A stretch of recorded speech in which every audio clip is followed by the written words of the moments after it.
definitely more action and really amazing stunts. The whole movie was really designed to be almost like one exciting action set piece after the next. I think there's going to be quite a surprise for people. It's a new version of 3D.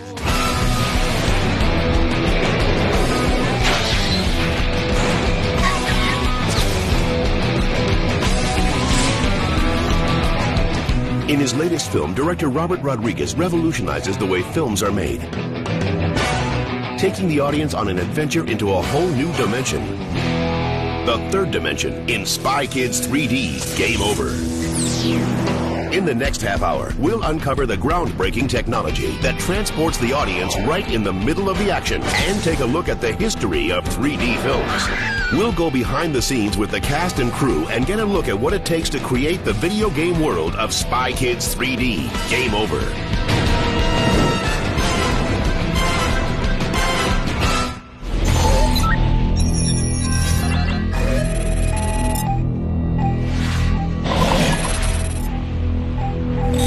So originally it wasn't a Spy Kids movie in my mind. I thought of it as a science fiction movie for kids. So it was about children going to a video game, getting stuck in the video game, and it being in 3D. Just go out there in your battle mech and fight! Even the most mundane shot seems more interesting in 3D. Send in the Tinker Toys. It really pulls you in. So it is more exciting visually. And we are working in a visual medium, so when you get into the 3 dimensions like that, it's a lot more fun. That's impossible. Hey, cut. Let's go more. Spy Kids 3 is about this virtual reality game that people are really into. Game over! The biggest video game to ever be created, period. Created by someone known only as the Toy Maker. About these children that get trapped in a game created by yours truly, the Toy Maker. What I want, what we want, what do we want? They're lured in by untold wealth and gifts and prizes for the rest of their life, and what it is a big trap. What are you doing in the game, Arnold? Well, actually, I'm here for the great prize behind level 5. It'll save my family from poverty. This film picks up after Jimmy retires. I'm no longer an agent. I can't help you. The OSS calls him back in because he has to go save his sister. Carmen! She can't hear you. Her mind's still in the game. She got as far as level 4, then nothing.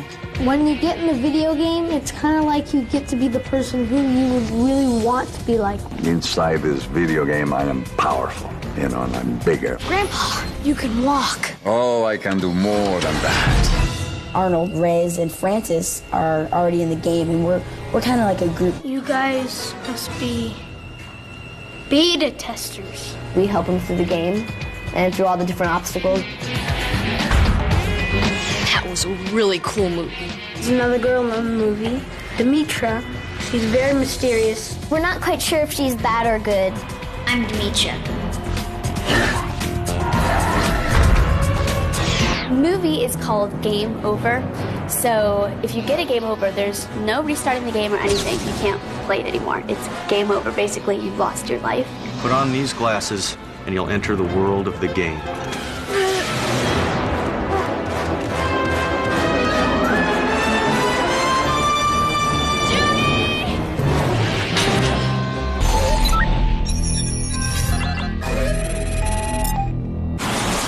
Diggy Winks!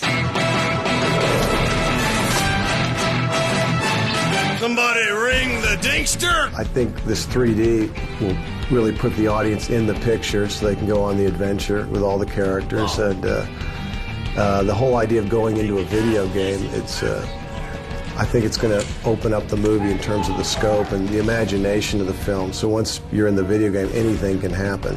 The fact that it's going to be in like theaters where you actually have to put on the 3D glasses and watch the movie, that's what makes it fun and exciting. And also the fact that it's action, you feel like you're right there in the movie, so you can almost like feel the intense heat that's going on. I'm sure all the kids who have come to see the other 2 films have never ever seen a 3D film in the cinema, and certainly not one with a narrative like this one. You have to remember one thing, that 3D now is not the 3D that it could be presented in movie theaters 20 years ago. It's totally different.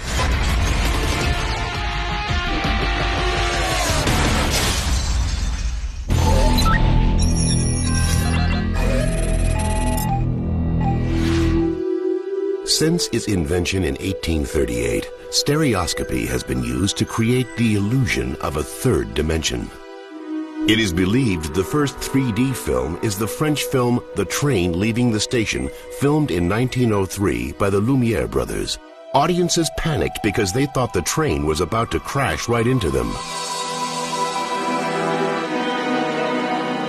The technology evolved over the years, leading to a 3D boom in the 1950s. The first real features in this country were in the early 50s with Wanted Devil, which kind of started the 3D craze in the early 50s. It premiered in, I believe, October and November of 1952 and played quite a long time. And of course, the minute the studio saw that it was making money, they all started ramping up to make their own 3D movies. I mean, it was a big deal. People had never seen it before. Well, there were some minor pictures like Man in the Dark, but the big pictures were things like House of Wax and Kiss Me Kate, which had a huge release. Over 300 prints, which was really big for those days. They mostly seemed to like the idea of throwing things at the audience. They had things like avalanches where the rocks would start falling down a hill, and so the camera would be at the bottom of it looking up, and so the rocks would go into the audience, that sort of thing. In fact, when they ran It Came from Outer Space originally, they had people throwing foam rocks into the audience. It's not a very good movie, ultimately, but it's in great 3D. I can tell you from its size and its appearance, this thing came from outer space. I even have reason to believe that there's some form of life in it. What do you want? What are you doing? Let me see you as you really are.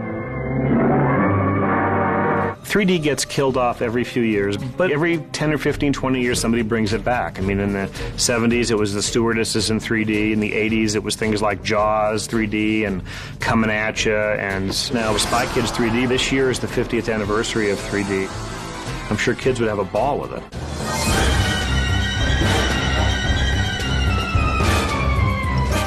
You know, surprisingly, I always liked the idea of it, but I didn't really care for any of the 3D films. I always thought they could be done better. They were just limited in the technology back then. Stop it! Stop it, I say! And again, they were shot on film, so they couldn't see what they were doing. We couldn't have done it. In fact, it would have been impossible to shoot on film. And that, especially when it comes to things like performance, because 90% of the movie is shot on green screen. And the actors, even if they're supposed to have a prop in their hand, they don't even have a prop in their hand because we have to put that in so it looks like it's part of the game. So they had nothing to react to them, around them, or even in their hands. So it's very difficult for them. So what you want to do is create a lot of pre-visualization. Me and other artists on the staff will do a quick sketch like this. And then once Robert signs off on the basic shapes, we'll build it in 3D to where he's pretty much a puppet, so we can go through all the acting processes. And then as he animates, we take it from storyboard all the way through to where he walks in, does his thing, and from there, it just constantly evolves. And also now with computer-generated images, they didn't have that back then. So unless the actor was holding something up against the camera or poking his finger in the lens, you didn't have a 3D moment. So now with computer technology, we can send things into the audience all the time, so the actor can go about his scene, and we don't have to have, you know, them actually poking at the camera. So it's a much more natural performance from them, and the audience gets the benefit of constant involvement with the environment. There's probably 2,000 effects in the movie. Each one has to be done twice because there's two eyes. It's a left eye and a right eye, so it's double the work. For example, we play a lot with depth. In camera. Even if you are in a close-up, you may just play with your hands in front of the camera so that people got that illusion that they are almost in the place where the action is taking place. But when you're acting in a vacuum at times. It's not easy, I must tell you, because I can't use my hands because they're superimposing larger hands on mine. For instance, I have my hands like that and just make believe that I'm looking at them. You know, when I went to the Lee Strasberg school 25 years ago, and they had a class in 3D acting, and I didn't take it. I didn't think I would ever need it, and now I'm regretting that I didn't take that 3D acting class. I mean, it's hard for everybody because it's always on a green screen, so everyone has to imagine what's going on all the time. I call it the dream screen because it can be anything you want it to be.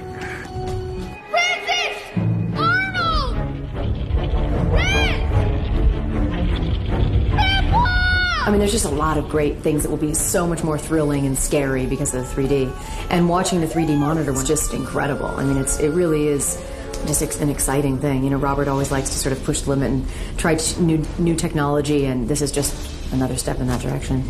It's a lot of fun and a lot of work, and I don't think anyone else will try this for a while. Give me the map. Okay.